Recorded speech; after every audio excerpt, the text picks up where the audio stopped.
Merline, who was a celebrity star of TV. She's been in Project Runway. Project Runway All Stars.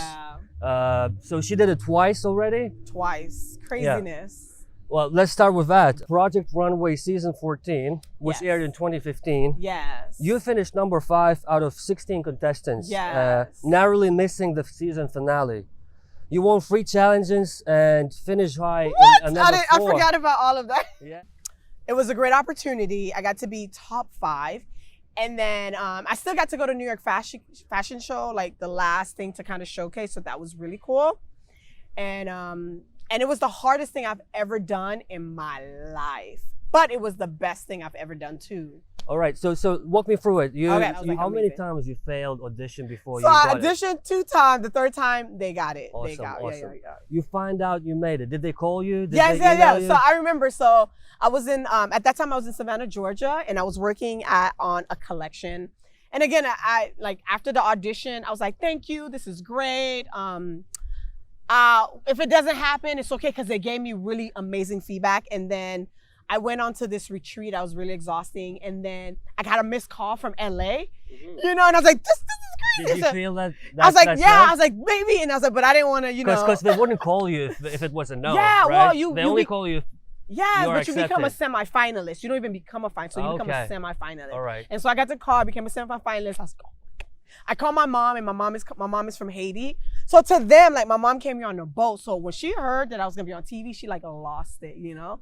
And then when I found out, I was like, I think I probably have like 2 or 3 months to get to everything together. But I was like losing my mind, you know what I mean? Your job? Yes, I closed down my studio. I put everything in storage. I closed my clients. I have a nonprofit. I teach fashion in the inner city at that time in Savannah, Georgia. I closed everything down to get ready for this. Yeah. Okay. Wow. Everything was on hold for this dream. So must be one of the happiest days. Yeah, it was the happiest day. Did you celebrate that day when you found no, out? No, I just go back to work. I don't know, it's an artist thing. You know artists. I love your work ethic. Yeah. You know, like we get excited. We'll probably go out with friends, but then you're back in the studio because you're nervous. You want to make sure your skills is amazing. So I was like practicing some certain things, you know, because you don't know what you're going to expect, and you don't know how great you are. You don't know about the other contestants. So it was a lot of like making sure that I was ready. You know what I mean? Right. Yeah. Was it stressful being on the show? It competing? was hard. I didn't think it was going to be that hard. So imagine 16 designers. Everybody is amazing. Right. No. You know how like when you go to college, there's that one kid that you like, he partied too much and he's not that great. But no, everyone on Project Runway was amazing. Like everybody had a great portfolio. Everybody had amazing personality. So you genuinely didn't know where everyone's gonna end because everyone is great. And like people already did things for celebrities. Like I was just in awe of how amazing everybody was. You know what I mean? Right. And so I was just happy to be on the ship. Yeah. I didn't care. I was like, I'm here. I'm excited. And then you won so much. Yeah. You did really well. And then you realized, you know, I'm better than half of these guys. No. It's not even that. Like, you know, like, so they give you 8 hours to sew a dress. You go to Mood, you pick the fabric, 8 hours to complete a project. Like, I didn't think I was capable of that kind of project. So when I would make something and the judges would be like, this is amazing, I would be like, for real? Like, because I didn't know what I was capable. You didn't know how good you were. I didn't know. And so every time I did something. In life, often we don't know how good we are. Like, and so when you put in this kind of pressure, you don't know what kind of result or the kind of person you're going to be. And so I started to see, I could do this, or I could do this. Or when I did the avant-garde challenge, I was doing all this craziness. I was like, oh my God. And it was all because it was like, you know, because they put you in this cookie jar and you have to like come up with these amazingness on like pressure. Yeah. And so I discovered a lot of things about myself that I did not know, you know? That's amazing. It made you grow. It made me grow. As an artist, as a person. It made me grow. It made me think out of the box, you know? And when you're in your own studio, you would do a pattern, but when you got 8 hours, you're like, okay, how can you have to problem solve. There were times I didn't even finish. You know, there were times like I would think big, you know what I mean? So I learned a lot about who I am as an artist and what kind of artist I want to become. How long was the actual filming process? I think it was about 30 days. 30 days, okay. Every day, something like that. How long did it take until it got on the air? Not that long. Editing was fast. Yeah. Yeah, it's not. So were they airing it as it was being filmed still, No, or they no. finished filming the whole thing? We finished filming. I think that's the process. I never know. I just know we filmed. No, we were still doing certain things while we were filming. So I did Project Runway and then I did All Stars. So they're both different. So it just depends on like. I think for a regular one, you're still shooting. I'm not sure about that one. Everything was a blur. Everything was so fast because when I was top 5, I still had to get ready for New York Fashion Week, and it was airing. So I couldn't watch myself while it was airing because I was putting a collection together. So like I couldn't enjoy like when Project Runway was happening. I'm still making things happen. I'm still creating. So a lot of it is like it's like a blur. Like my friends are watching it, but then I have to go and sew because I got a deadline. Like, you know what I mean? Yeah. So But you kind of enjoyed it? Was it I enjoy it at the moment, in the moment. Afterwards, it's like, for me, it's done because you're moving on to a different project. Because TV world's really different, you know what I mean? You shoot, you film, but you're still working on other projects. And so sometimes when it airs, you don't get to like sit down and eat popcorn. Plus I'm a workaholic too, you know what I mean? My family's watching, I'm like, oh, okay. And I'm like, gonna go work on another. So the first Project Runway was 2015. And that was a regular Project Runway. That was regular, yeah. And then there is a spin-off, Project Runway All Stars. Yeah. Which you participated in. The following year. Oh, the following year. But it aired like a year. Way later. Yeah. Okay. Yeah. So in there, you are basically, the concept is rookies versus vets. And and you were one of the rookies. Yeah, correct? I was a rookie. I think I was top 8 or 7 or 9. You finished 8. Okay, thank you. Yeah. That was hard. So imagine the vets coming back. Like, you think because you did it one time, you're gonna be amazing, and it was still hard. It was still like, and it takes a lot because we wake up super early to What time do you guys wake up? We wake up super early, like 4 in the morning. What? You got to get ready for a whole day. So you have to go to sleep at 8, 9? 8. Yeah, 8, 9, 10. It just depends on the day. So again, like, it's a lot of work on us. Like when they see us on the TV, on the back end, it took a lot for us to get where we are. Like to go to Mood, to pick up our fabric. It just takes a lot. You know what I mean? And so for me, it's not just filming. It's the whole package. You know, and it was hard. It was really, really hard. Really hard. And everyone was listen, like, I don't know if you saw the other contestants, but they were amazing. And again, when you meet these contestants, some of them are like doing things for like big celebrities. And so it was still hard. That's how I came to top 8.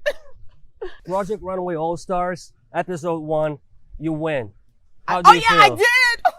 How do you feel? You start off winning and beating everybody. The vets. It was, I didn't think I was gonna win. I really didn't think I was gonna win because if you notice when she comes in to kind of critique our work, she basically said your stuff looked like House on the Prairie dress. That was the feedback I got. They're like, you're dressed like House on the Prairie, and so I had to go back and edit. So I genuinely didn't think I was gonna win. And so the editing was good? No, the editing was bad. So what happened is halfway through the challenge, she comes in and she tells us where we are. And so my dress was like House on the Prairie. It was too much.